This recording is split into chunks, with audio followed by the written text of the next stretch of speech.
prevented from covering the news. On the day of Mubarak's exit, a mob sexually assaulted a female takeover. While attention is turned to the uprisings, he arrived by exposing the kinds of serious wrongdoing. The panorama's been undercover and found systematic abuse. Patients suffering have been suspended from the hospital and patients moved to safety. The programme went out, the Guild complained to the police, and a few days later... There's a big debate at the moment in the UK about regulation of the print media, of the newspapers, in the light of the News of the World scandal. What there isn't yet is a commonality of view about what the right way forward is. And I think, to be honest, the most sensible thing is for a period of discussion and debate before coming up with solutions. The broadcast media in the UK have got essentially statutory or similar regulation. It's quite formal. And broadcasters have licenses that can be taken away. Well, that's clearly not appropriate in the context of newspapers, particularly in the internet age, and I think would feel too onerous. On the other hand, the current self-regulatory model, where there's no power for the Press Complaints Commission to investigate complaints, nor are there, it seems to me, meaningful sanctions if things go wrong, that feels like it will no longer pass public muster.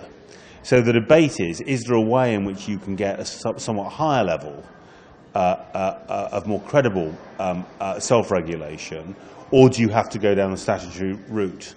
And the danger, clearly, is that although nobody's talking about prior restraint, nobody's talking about stopping newspapers or broadcasters in advance, nonetheless, what you don't want is a chilling effect on journalism or a reduction in the plurality of regulation, or indeed reduction in the freedom of the press.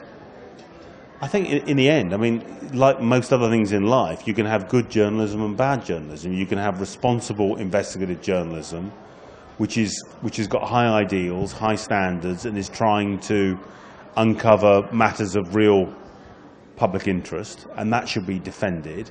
And then you can have bad journalism, which breaks the law, which makes corrupt payments to police officers, and which needs, as far as possible, to be found out and those responsible punished.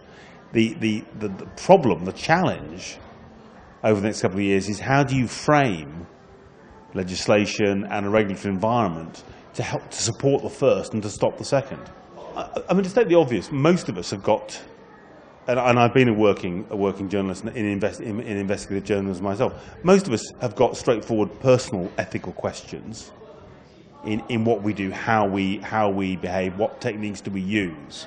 But also, I'd say particularly to editors, and I speak as I'm the BBC's editor, I'm the editor-in-chief of the BBC, is that we've got a responsibility also to try and inculcate a culture across everyone who works for us, which is a culture which is grounded in the right values and a culture which is based on, I think more than anything else, respect for the people that we're reporting with and about. And I think the danger in many parts of the world is that modern journalism is quite a freelance culture. You can't assume that everyone who's working in your newsroom has been brought up with exactly the same values.